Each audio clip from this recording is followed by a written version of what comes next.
Hey guys, and welcome! I'm Simon, bringing you our first look into the spoilers of Aether Revolt. A little earlier than I expected, but here we are, talking about the new cards we'll see in the latest set for Magic the Gathering.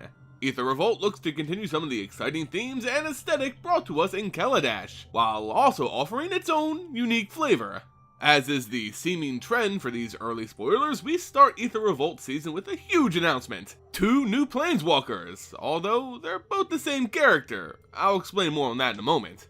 We get to see what the Planeswalker Ajani Goldmane looks like on the world of Kaladesh here in Aether Revolt, a character many thought would see a new card, and apparently they weren't wrong. Let's first take a look at Ajani Valorous Protector. 4 loyalty counter Planeswalker for 4 generic and classic Ajani green-white colors.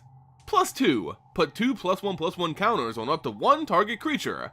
+1, reveal the top card of your library until a creature card is revealed. Put it into your hand and put the other cards on the bottom of your library in a random order. And its ultimate, -11, put X +1/+1 counters on target creature, where X is equal to your life total. That creature gains trample until end of turn. Before I talk about the abilities and my opinion of the card, let me first say that yes, I know the wording's a little wonky, but I do believe this is an actual card. It was tweeted out by MTG Goldfish, which is really reputable, and apparently it's just a rough translation due to the fact that the card was originally spoiled in Korean. But now onto the actual card. Ajani, poor Ajani. How the mighty have fallen. I don't know if many of you remember, but there was a time when Ajani cards were coveted as some of the best around. Cards like Ajani, Mentor of Heroes, so viable in a number of different formats. His latest showing, however, is a far roar from its glory days. Let's go over each aspect of this card, and I'll tell you why exactly I think, and this isn't a controversial opinion mind you, that Ajani Valorous Protector is trash. First, its mana cost. Oh my god, 6 mana Planeswalker, go! Take it away. Be gone from my sight, heathen. Really? 6 mana is way too expensive, especially if you're talking about standard viability. Sure, you can have a deck with some ramping in it, but even still, you're just never gonna get this guy out in a timely fashion.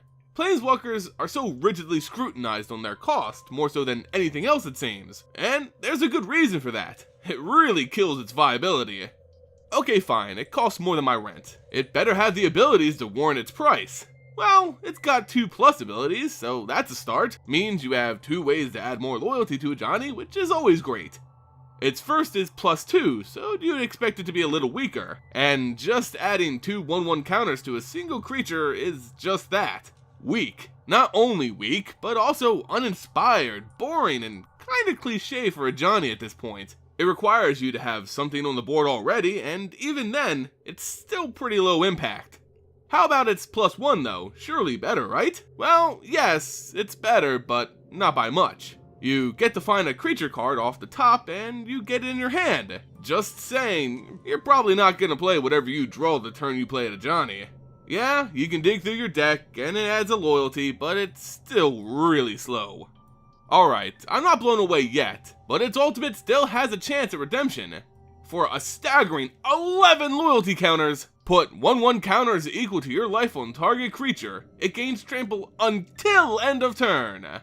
Are you actually kidding me?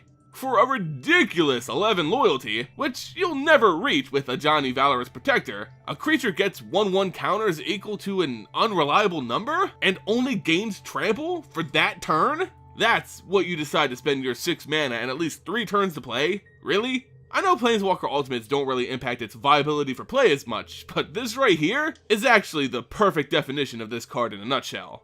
It's an expensive card that seems to do nothing game-changing, slow, unable to protect itself, reliant on your life total and existing board presence. I just can't see much redeeming quality here. Sure, tokens everywhere, it's what Ajani does best. And ooh, the ramp helps him get out. Still guys, I don't like this card. Not a single bit. But please, tell me why you guys might. Am I missing something here? Is this a sleeper staple? You gotta let me know, cause I just don't see it. If Ajani Valorous Protector is as bad as it seems, you're probably thinking, wow, Aether Revolt has no hope. Ajani has forsaken us. Well, guess what guys, there's still hope. This card is real, but it isn't the real Ajani. This is in fact the Planeswalker for the pre-made Planeswalker deck, similar to those horrid Chandra and Nissa cards. So, you would have expected this guy to suck. That means the real Ajani has a chance to pull it through, to be the cat we remember him being, to guide us appropriately into the hype station that is Aether Revolt Spoilers season. And here it is, Ajani the Unshakable. 4 loyalty Planeswalker for 4 generic and green-white. Uh-oh. +2, reveal the top 3 cards of your library. Put each non-land permanent card revealed this way into your hand, and the rest on the bottom of your library in any order.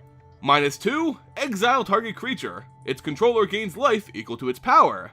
And its ultimate, -9. Put 5 1/1 counters on each creature you control, and 5 loyalty counters on each other Planeswalker you control.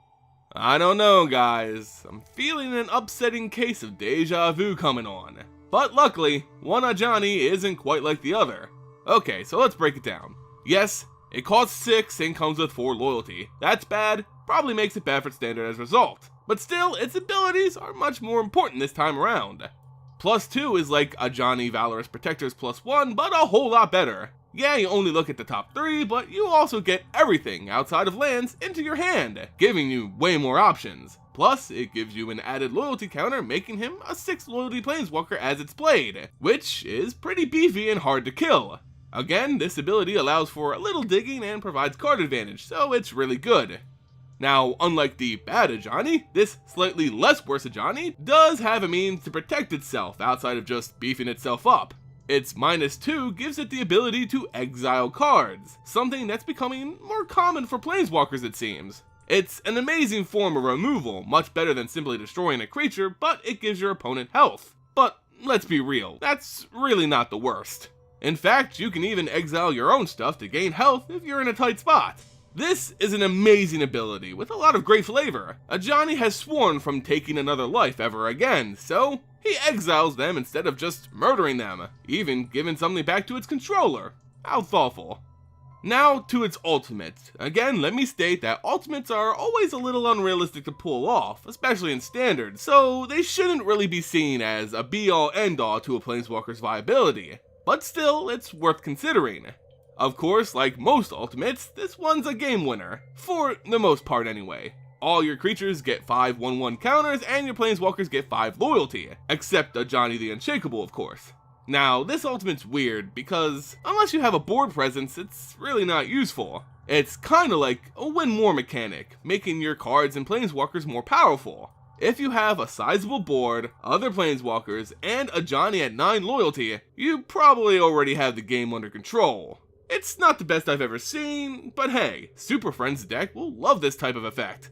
So, final verdict. Which Ajani is bad and which is good? Well, I think that's pretty obvious at this point, but I actually don't think either are very good. Certainly, Ajani the Unshakable is far better than Ajani Valorous Protector. But Ajani Valorous Protector isn't a part of the normal set. That one basically doesn't count. What we're left with is Ajani the Unshakable, which I fear might be the unplayable, at least in standard. The cost of this card really hurts it, and while it has some powerful abilities, especially with the exiling, it still won't be very viable in the format. But you know what? That doesn't make it a bad card, at least in my book. For casual play, EDH, stuff like that, I think Ajani the Unshakable is gonna be fun, if not an amazing card. Even in Limited, which the cost still plays a big role, I can see this being a powerful bomb and on par with most Planeswalkers in that format. Remember guys, Standard isn't the be-all end-all in determining a card's value, although it certainly can drive up its actual monetary cost. Some will look at Ajani the Unshakable as a bad start to the Aether Revolt Spoilers, an indicator to the garbage set that's to come.